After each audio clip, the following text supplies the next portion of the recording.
Hello everybody and welcome to the Friday edition of Video Clips. Couple of announcements, career training from home.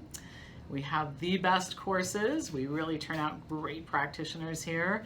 Whether you have experience or not, we have programs for you. And we do have a program that is very similar to a dietetics degree from the standpoint of science, but better. Much more science, much more scientifically documented, and without the food service and all the stuff that people really aren't interested, who are interested in nutrition from our perspective.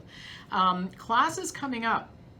Contraceptive options for women, ALS and fibromyalgia, Cancer 201.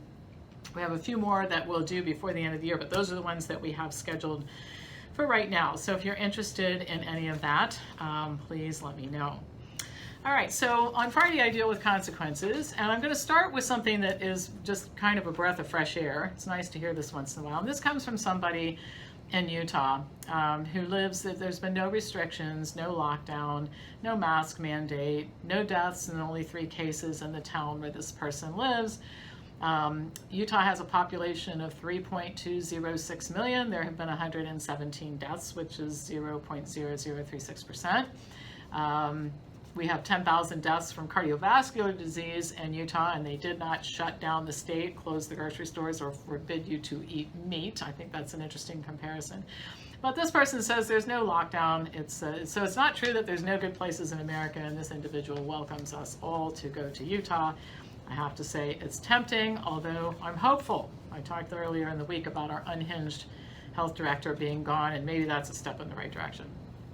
All right. So I'm going to share with you some of the consequences, some of the things that people write to me. I try to pick representative stories. So I've just recently discovered your YouTube videos, and I'm so glad I did. I can't tell you the anger and distress I feel from all that is being done in the name of COVID protection. I have a lot of things I could share, but I'm going to stick with one. I live in Hedgesville, West Virginia. My older sister was to have heart surgery in March. It was postponed. She had her surgery 2 weeks ago in a hospital in Washington, D.C. Because of all the restrictions in the name of COVID, my sister can't have visitors. Her husband hasn't seen her in 2 weeks. He gets an update via phone from nurses and my sister's doctor. I and my sisters are not allowed to see her either. Our sister has had a terrible experience in the hospital. She crashed during her surgery, and she's crashed 4 times since. Her husband won't focus on what's really going on with her. My younger sister said our sister has been fighting to go home, and she requested that she not be put on a ventilator, but she was put on one anyway, and it nearly killed her. Her doctor did a tracheotomy on her. She had to have a blood transfusion when they changed her tubes. She can't talk to us on the phone. We only have the word of the nurses on what is going on with her. We're so upset that our sister is suffering alone. She may die in that hospital, and she'll die alone without ever having seen her sisters or husband again. Great moments in public health. How can these, but this is why I say these are criminals, and I want to see criminal prosecutions for things like this. This is criminal behavior. The woman goes on to say, I feel so outraged at the DC mayor. She cares more about policing her citizens and painting streets than what's happening to people because of her orders. I need to do something to help end this horror in our country. And stay tuned. I'll talk a little bit more about this at the end. We are going to do something about this horror in our country. We are. This is another, sometimes I want to cry when I read these things, and I get them every day. I get a few hundred of these every day. I live in South Africa, and although I have enough to eat every day by God's grace, I can emphatically confirm it's not the case for many South Africans. I help out at a restaurant called Bay Pasta Company that was closed due to the COVID fear-mongering. The owner turned her restaurant into a hub where donations are dropped off and volunteers like me jump in to put together parcels. It's a gruesome story, Pam. The last time I looked, the list was a few thousand families long. We have many people lining up at the restaurant's door every day asking for food. We can't help them. Even if their names are on the list, we can't just hand out food at the door. It would lead to chaos. I've been against any form of lockdown from the start. Something smelled fishy. Firstly, many governments simply can't be trusted. Just because God put a government in place does not mean that the government has man's best interest at heart. In other words, they're not necessarily trustworthy. And secondly, running as a reaction to fear does not seem like a good idea. Thirdly, for many South African families, lockdown is death. I found it ironic when the government started sending out messages telling us to stay home to save lives, because for many families, staying home means death. So anyway, and this is going on, and you know, the people who are hurting the most from this are the most vulnerable. And that's what's really despicable about what these criminals are doing, because they have to know it, and they don't care. They're so interested in their agenda that they don't care how many people they hurt or kill.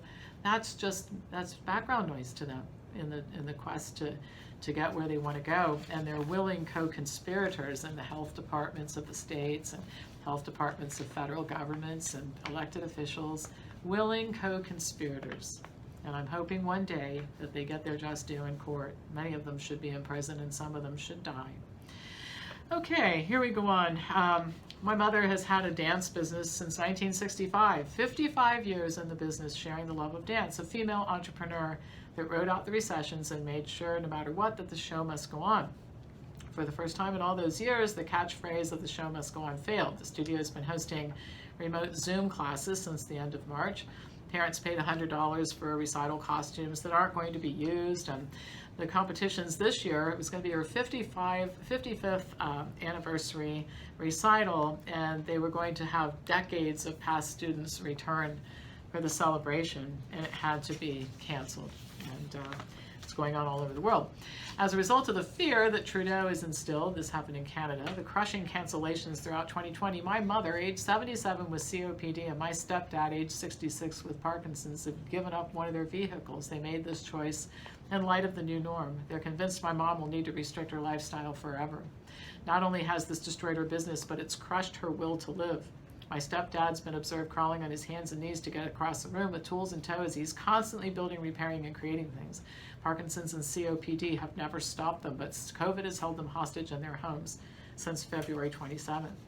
My mom had pneumonia in December. They found nodules due to a CAT scan that were highly suspicious of cancer. They repeated it, still there. They took biopsies. The results were inconclusive. The specialist told us she was certain it was a false negative, reordered a biopsy. My mother was in the hospital for 12 hours due to a collapsed lung, still inconclusive. Then all the hospitals shut down except for COVID patients, so nothing has been done since. My mom thinks she has cancer. She's waiting to die, paralyzed to live life as she once had.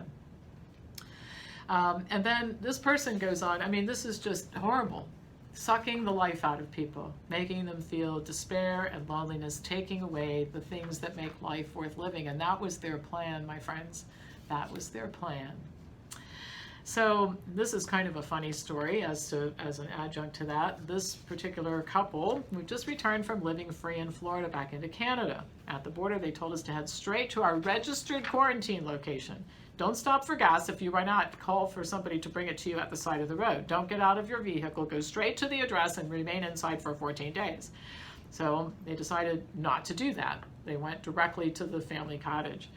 On Monday, I received a call from a guy claiming to work for the Canadian government. He asked where I was. I angrily replied and locked down at our family cottage.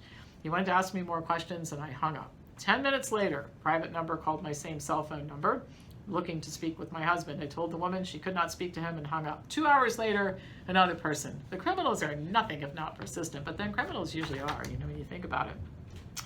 This time, the person called looking for my son. I blasted them. These are my tax dollars being spent and wasted. 3 different people being paid to track us down.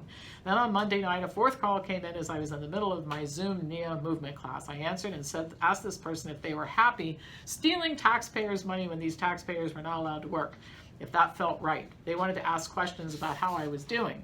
I asked how much money the person was making per hour. She said she does not need to answer my question. And then the person says, I don't need to answer your questions either. I told her, do not feel bad. Lots of Nazi soldiers played along with Hitler. You're no different. Unfortunately, there are a few Schindlers in this world ready to do what's right. And then I hung up. And while typing this email, I received 3 calls in a row. The Desmond dialer with a message from Canadian government. It's day 8. You're more than halfway there. I mean, can you imagine this type of surveillance? We really are living in a combination of communism and Soviet dictatorship and Nazism. And all these people, they must just feel so satisfied with themselves, ruining people's businesses, people starving to death, people losing their will to live. This is really great moments in public health. That's a chapter in my book, is great moments in public health. and how these people, I mean, I don't know how they live with themselves, but I've never understood how Hitler and his people lived with themselves, but they thought they were right. They actually thought they were right. All right, my sister called all of us sisters to tell us that the nursing home personnel notified her to tell her that mom is not eating or drinking and her breathing is shallow and fast. When you call these dictators nitwit and emperor, you're being too nice. Do they deserve respectable names? No, Pritzker is not representing his constituents. I called his office today, and the chief receptionist said that everybody's complaining about the same thing, about not being able to visit loved ones in nursing homes, and she'll get my comments to Pritzker. Yeah, like he's going to care, right? I feel like we're living in the twilight zone. The whole situation is outrageous. I don't know what to do next, but I'll keep complaining to people. So can you imagine? Your mother is in the nursing home. She's not eating or drinking, and she's dying. Just called to let you know you can't come and visit with her. You can't say goodbye, because criminals are in charge of our lives right now. Very, very, very bad people. And they think this is okay. My mother turned 90 on June 4th. She's been in an assisted living facility since she broke her hip. In October 2018, she says she likes it there. She likes the schedule. We've been visiting her and exercising her every week, 1 to 3 times a week. This year we made her house wheelchair friendly so she can move home. She was due home April 1st, but due to the stay-at-home orders in March, we were left with only one of the construction workers to finish the work. All the others went into hiding. I had no problem removing Mom from the facility. They brought all of her furniture outside for us to move to the house. Mom hadn't been exorcised since mid-March. She was not allowed to associate with any other residents. Everybody stayed in their room. I only spoke with her on the phone during the past 2.5 months. Her body had become weak and her mental state had declined. I'm living with her to see if she could be brought back to the physical and mental function she had in March. She's been home 2 weeks and she seems to improve a little bit, and then she goes backwards. I'm not giving up. If she can't live at home with someone coming to the house twice daily, she'll return to the assisted living facility. I guess we're lucky she likes it there. I fear if the restrictions do not let up a bit, she'll just decline again. I just wish the house could have been finished by the beginning of April. It would be a lot different. Think about that. What disgusting human beings, vile creatures. I think the person who said calling them nitwits and criminals and emperors probably is really much too respectful. We're talking about vile creatures who have no respect for human life. And to my dying day, I will work on bringing them to justice. The pediatrician diagnosed my, I already talked about that one earlier in the week. This is the woman who had the child who ended up in the emergency room. I copied it in 2 places, sorry about that. From a woman whose mom is in assisted living. With elders' rights being sacrificed and their need for social contact being denied, protesters, on the other hand, are given free rein. I refer to the bodies on I-84 in Hartford recently holding up traffic, potentially creating a serious and very tragic road accident. Were their temperatures or names being taken? Were they forced to maintain a distance of 8 feet? Was somebody monitoring their conversations as they writhed together on the asphalt? Well, you know the answer. This is enabled and even applauded, while a genteel visit with my mother in her residence isn't even afforded the dignity of privacy. A private duty aide is allowed to see my mother daily and perform the most intimate tasks for her hygiene and well-being, but I can't even hold her hand. I must be subjected to medical groping. I can see my hard of hearing mother face to face, but only in a distance that makes it difficult to carry on any kind of ordinary conversation. I must hand over personal information for use in contact tracing, a euphemism for Stasi-like social policing. This is despite the fact that the CDC now admits that it's extremely rare with those who are asymptomatic to infect others. As much as I love my mother, and as desperately as I want to see her, I'm not interested in becoming the next victim of state-enforced quarantine, losing what's left of my freedom to travel and my First Amendment rights. For this reason, I'll continue to visit her through a window. If my father were alive today, I believe he would support my decision and have a great deal more to say to you about it. If my mother could fully understand what's happening in our world today, she would as well. As it is, she tells me she's lonely, she's bored, she's confused, and she would like to see her family the old-fashioned way at her table and by her side. My parents understood the dangers of a government that sidesteps the rule of law in favor of executive decrees by politically motivated self-appointed emperors. They would call it exactly what it is, against the rule of law, cruel and insane. Cruel and insane. Well, here's a great moment in public health. British Columbia recorded the highest number of overdoses in a single month in the history of the province, 170 in the month of May.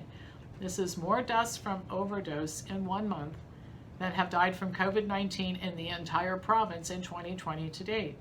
The year-to-date totals are even worse. Total overdoses for BC, 554. Total COVID deaths, 167. Once again, great moments in public health. Again, terrible, I take back, they're not emperors, they're not rulers, criminals, common criminals who have complete and total disregard for human life. So that's it for the week.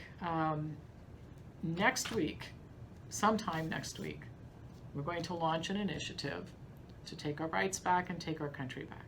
So stay tuned. We have to do this because you can't reason with these people. They're not interested in science. It's very difficult. I mean, once in a while in a court, maybe you might prevail, but they're not interested in science, and they hold all the power right now. But that won't last very long because we're going to introduce them to a new normal that they hadn't quite envisioned. You notice how they like to talk about the new normal? Their version of the new normal is we wear masks and we don't congregate and we're 6 feet apart and we don't socialize and we dance to their tune and we do what they say and we let them kill our elderly family members. We let them harm little children. We let them use unreliable tests to gin up fear in the population, close our businesses. That's the new normal for them. Well, we're going to introduce a different kind of new normal. It's called citizens in charge. So stay tuned. I promise you next week we'll have some very interesting things to report that will allow you to get involved, and we are going to show them a different kind of new normal. All right, my email address, pampopper@msn.com. Feel free to email me about anything that we do here and all of this. And stay tuned for interesting and imminent developments. Thank you for watching. Pass this on to people who you think would enjoy or benefit from watching it. I'll be back to you next week with more news.